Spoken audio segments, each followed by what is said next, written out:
I am an actor. Let simple thing. அதுக்கு guest role അതൊന്നും ഇല്ലേ. അതൊരു this is like a beautiful exchange of our culture, our love, your friendship. அவர் எந்த படத்தில் act பண்ணலாமான்னு கேட்டால் கண்டிப்பாக ஆக்ட் பண்ணலாம் if you have the dates.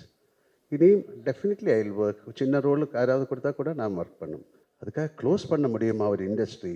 It's one of the greatest. அல்ல, எத்தனை பேரோட பிளட் அண்ட் ஸ்வெட்டு தானே அந்த இண்டஸ்ட்ரி.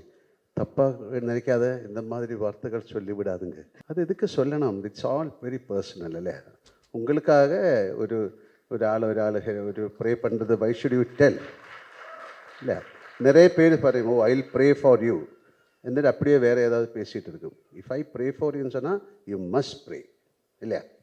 ஸோ அது மாதிரி என்னோடய ஃப்ரெண்ட் அவர், என்னோட ஒரு brother. So it's nothing wrong. உங்களுக்காக நான் ப்ரே பண்ணலாம் சார். உங்களே பார்த்தாலும் ஒரு சபரிமலை சாமி மாதிரி இருக்கு. ஓகே சார், வணக்கம். மோகன்லால் சார். சார், மலையாள படங்கள் அப்படின்னாலே சின்ன பட்ஜெட்டு நல்ல கதை அப்படின்னு ஒரு ட்ரெண்ட் இருந்தது. அதை ஃபஸ்ட்டு உடைச்சி பெரிய இது 100 கோடி வந்தது உங்களோட புலிமுருகன் தான். அந்த புலிமுருகன் 100 கோடி வரும்போது உங்கள் மனநிலை எப்படி இருந்தது? இந்த படத்தோட பட்ஜெட்டே அதோட 2 மடங்கு போல இருக்கு. இது ஒரு 1000 கோடி. இந்த புஷ்பா 2 தாண்டி 1500 கோடியை தாண்டி வருமா? எப்படி ஃபீல் பண்ணுறீங்க? இந்த கோடி கணக்கெல்லாம் நமக்கு தெரியாத. We created a good film, இல்லையா? அந்த கோடிக்காகத்தான் பணம். How do you know? எப்படி தெரியும் இந்த படம் அவ்வளோ 27க்கு அப்புறம் படம் எல்லோரும் பார்த்து தானே சொல்ல முடியும். ஸோ அதுக்காக ஒரு பட்ஜெட்டு, இந்த படம் இவ்வளோ கலெக்ட் பண்ணும், அந்த மாதிரி இல்லை. திஸ் இஸ் ஒரு செகண்ட் பார்ட் ஆஃப் ஒரு லூசிஃபர். ஸோ அது எவ்வளோ நல்லா எடுக்க முடியும் அது நம்ம எடுத்திருக்கேன். இனி நீங்கள் தான் பார்த்துட்டு அது ப்ளஷ் பண்ணி தேங்க்யூ. 1000 கோடி கிடச்சா நல்லது. உங்கள் நாக்கு பொண்ணாக இருக்கட்டும். சார், இந்த கேள்வி டப்பிங் வெர்ஷன் வந்து ஆர்பி பாலா நல்லா பண்ணுறாருன்னு நீங்கள் சொல்லிட்டு இருக்கீங்க. அவரோட டைரக்ஷனில் நீங்கள் நேரடி படம் பண்ணுறதுக்கு ஐடியா இருக்கா? கேள்வி மோகன்லால் சார். எனக்கு புரியல. இல்லை,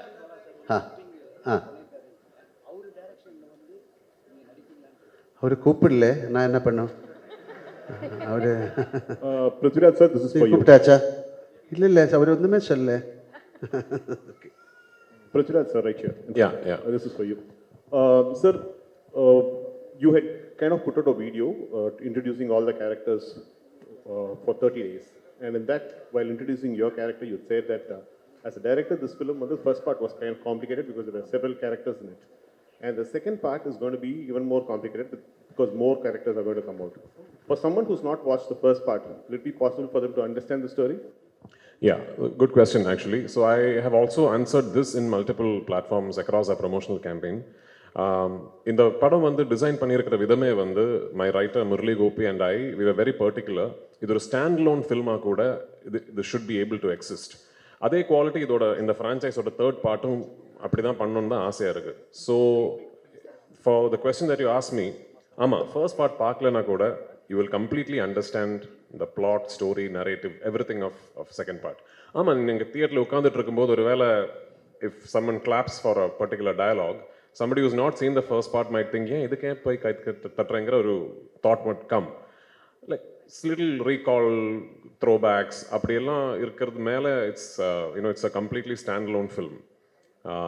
But having said that, இதுக்கு வந்து நான் ஃபர்ஸ்ட் பார்ட் முடியும் போது ஒரு செகண்ட் பார்ட் இல்லைனா கூட the story is complete-ங்கிற மாதிரி ஒரு ஆர்க்கில் தான் போய் முடிச்சிருக்கோம் அந்த படம். செகண்ட் பார்ட்டை பொறுத்த வரைக்கும் I have taken a chance as a film maker. ஏன்னா செகண்ட் பார்ட் முடியும் போது இப்போ தேர்ட் பார்ட் பார்த்தா தான் அந்த ஸ்டோரி ஃபுல் ஆகுங்கிற ஒரு பாயிண்டில் தான் இந்த படம் முடிய போகுது. That's the only difference. என்னை பொறுத்த வரைக்கும் what I am hoping for is that second part பார்த்து ஃபர்ஸ்ட் பார்ட் பார்க்காத ஆளுங்க வந்து இந்த படம் பார்த்துட்டு அந்த படம் பார்க்கணுமே நினச்சி they should go and revisit that film-ங்கிறது தான் என்னோட ஆசை. I hope that happens. Prithvi sir here. Sir இவட ராஜேஷ். டியூரேஷனா?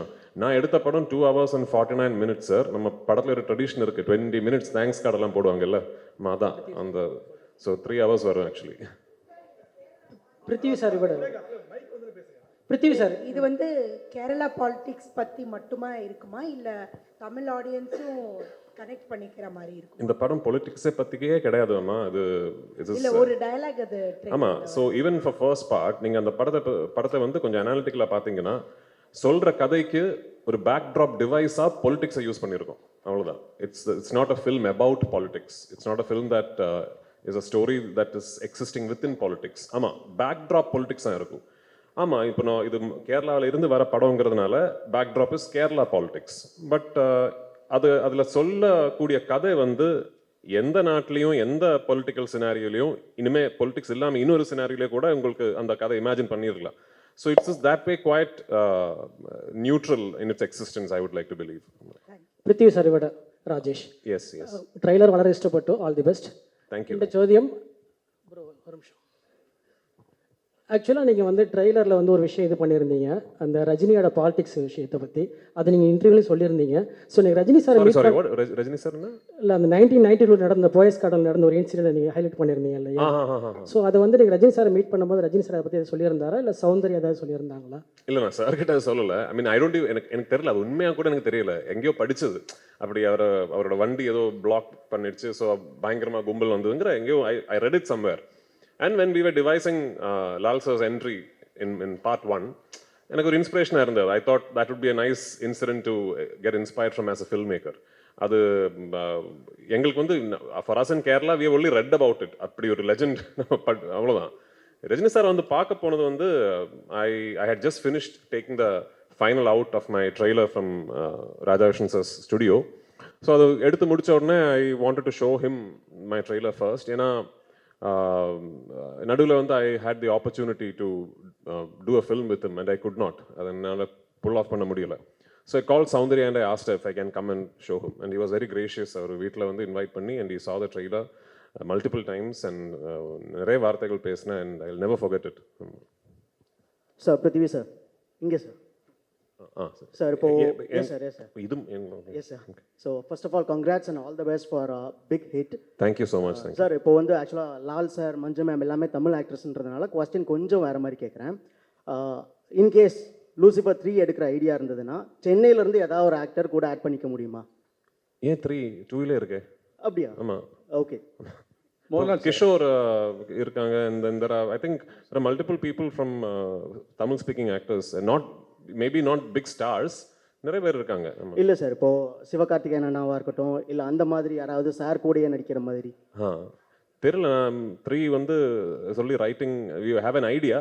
ஒன்ஸ் அந்த ஒரு நரேட்டிவ் ஃப்ளஷ் பண்ணி வரும்போது ஒரு தமிழ் ஆக்டராக இருந்தால் கண்டிப்பாக I would love to work with Sivakarthikeyan and all those people. Mohanlal sir, sir நீங்கள் எவ்வளோ பெரிய ஸ்டார்னு தெரியணும்ல, எவ்வளோ நேஷனல் அவார்டு வாங்கிங்கன்னு தெரியும். ஆனால் நீங்கள் ஜெயிலர் படத்தில் கெஸ்ட் ரோல் பண்ணீங்க, கமல் சார் கூட என்ன போல் ரோல் பண்ணீங்க, விஜய் கூட ஜில்லாவில் கொஞ்சம் எக்ஸ்டெண்ட் பண்ணாங்க. இந்த மாதிரி ஹீரோ மலையாளத்தில் அப்படி பண்ணுவாங்களா என்னன்னு தெரியாது. எப்படி உங்களுக்கு இந்த மனசு வருது இந்த மாதிரி கேரக்டர் பண்ண? ஐ ஆம் an actor. That is simple thing. அதுக்கு கெஸ்ட் ரோல் அதொന്നും இல்லை. அതൊരു this is like a beautiful exchange of our culture, our love, your friendship. அவர் எந்த படத்தில் ஆக்ட் பண்ணலாமான்னு கேட்டால் கண்டிப்பாக ஆக்ட் பண்ணலாம் if you have the dates. இனியும் டெஃபினெட்லி ஐ வில் ஒர்க். சின்ன ரோலுக்கு யாராவது கொடுத்தா கூட நான் ஒர்க் பண்ணும் if I get the time. Thank you. Mohanlal sir, ஆக்சுவலாக சமீப காலமாக பார்த்தீங்கன்னா மலையாள இண்டஸ்ட்ரி வந்து டவுனில் போயிட்டுருக்கு அப்படின்னு சொல்லிட்டு இருக்காங்க. மலையாள சினிமா வந்து க்ளோஸ் பண்ண போகிறாங்க அப்படின்லாம் தகவல் பரவிட்டுருக்கு. ஆனால் பட் எம்ரான் வந்து பார்த்தீங்கன்னா பெரிய அளவுக்கு 2000 கோடி 1000 கோடின்னு சொல்லிட்டு இருக்காங்க. நேற்று வரைக்கும் நான் அந்த மாதிரி ஒரு வார்த்தை கேட்கல. நல்ல படங்கள் வந்துட்டு இருக்கு. எல்லா இண்டஸ்ட்ரியிலும் இது மாதிரி ஜெயம் பராஜயம் எல்லாம் வரும். அதுக்காக க்ளோஸ் பண்ண முடியுமா ஒரு industry? It's one of the greatest. இல்லை, எத்தனை பேரோட பிளட் அண்ட் ஸ்வெட்டு தானே அந்த இண்டஸ்ட்ரி. தப்பாக நினைக்காத இந்த மாதிரி வார்த்தைகள் சொல்லிவிடாதுங்க. சார் மோகன்லால் சார், சார் இங்கே இப்போ சபரிமலைக்கு போயிட்டு மம்முட்டி சாருக்கு உடல் நலம் தேரணும் அப்படின்னு நீங்கள் வந்து பிரார்த்தனை பண்ணியிருக்கீங்க. ஸோ உங்களுடைய அந்த ஆழமான நட்பு பற்றி ஏதாவது சொல்லுங்களேன் சார். அதுக்கு எதுக்கு சொல்லணும்? சபரிமலை போய் நான் அவருக்கு வேண்டிட்டு வி டிட் ஏ பூஜா. அது தேவசம், அந்த தேவசம் போர்டில் யாராவது somebody leak that receipt to the press. அது எதுக்கு சொல்லணும்? It's all very personal. இல்லை, உங்களுக்காக ஒரு ஒரு ப்ரே பண்ணுறது வை ஷுட் யூ டெல்? இல்லை, நிறைய பேர் பாருங்க, oh I will pray for you എന്നിട്ട് அப்படியே வேறு ஏதாவது பேசிகிட்டு இருக்கும். இஃப் ஐ ப்ரே ஃபார் யூன்னு சொன்னால் யூ மஸ்ட் ப்ரே இல்லையா? ஸோ அது மாதிரி என்னோட ஃப்ரெண்ட் அவர், என்னோட ஒரு brother. So it's nothing wrong. உங்களுக்காக நான் ப்ரே பண்ணலாம் சார். உங்களே பார்த்தாலும் ஒரு சபரிமலை சாமி மாதிரி இருக்கு. Thank you sir. சார் அதே கேள்வியோட கண்டினியூஸ். மம்முட்டி சார் நாங்கள் தமிழ்நாட்டிலையும் நிறைய நாங்கள் வந்து கொண்டாடுறோம், இது பண்ணுறோம். மம்முட்டி சாரோட ஹெல்த் பற்றி நிறைய கான்ட்ரவர்சி, நிறைய வந்து இதாகிட்டு இருக்கு. நீங்கள் ஒரு ஃப்ரெண்டாக இருக்கீங்க, உண்மையிலே அவர் எப்படி இருக்காரு, உங்கள்கிட்ட பேசினாரா? He is fine. அவ்வளோ திஸ் இஸ் அவருக்கு என்னமோ ஒரு சின்ன ஒரு ப்ராப்ளம் இருந்தது, எல்லாருக்கும் இருக்கும், அது மாதிரி தான். Nothing to worry. Okay, thank you. Prithvi sir. Here. Yes. Anupama from Deccan Chronicle. Hello, hi. Congratulations and for the entire team. From Thank you. morning, the internet has been buzzing with the news like, the advance booking for Embran is 6.5 lakhs and it has crossed 10.8 crores, which is unheard in even for a Bollywood film. So how do you feel about that? I mean, like just before I came here is when my producer called me and said, we have just crossed 60 crores. I mean, globally, worldwide. So all of us were quietly confident that the film would be met with a lot of excitement and anticipation, but this is way beyond our dreams. So, உண்மையாக சொல்ல போனோம்னா இது எதிர்பார்க்கல actually. ஆமாம், இது வந்து ஒரு very successful ஃபில்மோட ஃபாலோ அப், அந்த ஒரு எக்ஸைட்மெண்ட் இருக்கும். All that we knew, but this is just way beyond anything that we could have imagined, and I'm very, very humbled and thankful for it. And I hope on 27th, we live up to all these expectations that you have placed upon us. Yeah. Thank you. Yes. Thank you, sir. No, Now it's time one for the last photo question. opportunity. This is to, I'm sorry, to the gentleman over there, to Mr. Abhimanyu, because during the course of his speech, he was just saying, To who? To Mr. Abhimanyu. Yeah. Sir, you during the course of your speech said that Malayalam cinema every 2 years with a low budget they've been able to make an impact at the national level. You coming from Bollywood, are there lessons that Bollywood is taking from Malayalam cinema and from the South in particular? They should and they must before it's too late. Thank you, sir.